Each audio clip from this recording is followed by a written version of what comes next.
জনপ্রিয় চিত্রনায়ক শাকিব খানকে বহিষ্কার এবং মন্ত্রীর পদত্যাগ দাবি করা চলচ্চিত্র ঐক্যজোটের চলচ্চিত্র সংশ্লিষ্ট ১৬টি সংগঠন। এমন চিন্তাভাবনায় বেশ অবাক হয়েছেন তথ্যমন্ত্রী হাসানুল হক ইনু। গত শুক্রবার রাতে একটি বেসরকারি টেলিভিশন চ্যানেলে সাক্ষাৎকার দিতে গিয়ে তিনি বলেন, গত কয়েক মাসে শাকিব খানকে দুবার বহিষ্কার করে দিল।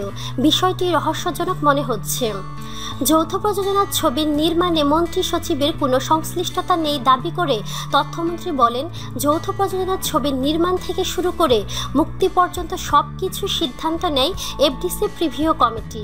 এখানে কোনো মন্ত্রীও বসে না, সচিবও বসেন না। যৌথ প্রযোজনার নিয়ম না মানা ও জ্যেষ্ঠ শিল্পীদের প্রতি ঔদ্ধত্যপূর্ণ আচরণের অভিযোগ এনে বাংলাদেশ চলচ্চিত্র পরিবারের ব্যানারে আন্দোলনকারী শিল্পী, পরিচালক, প্রযোজক ও কলাকুশলীদের একাংশ প্রযোজনা প্রতিষ্ঠান জাজ মাল্টিমিডিয়াকে নিষিদ্ধ ও শাকিব খানকে আজীবনের জন্য বহিষ্কার করার সিদ্ধান্তে অবাক হয়েছেন বলে জানান মন্ত্রী।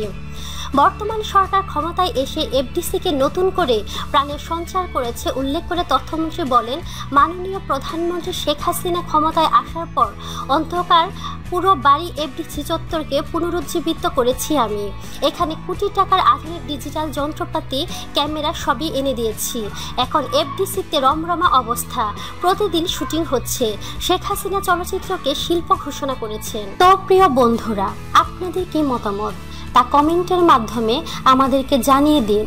আর অবশ্যই আমাদেরকে লাইক, কমেন্ট, শেয়ার এবং সাবস্ক্রাইব করতে ভুলবেন না।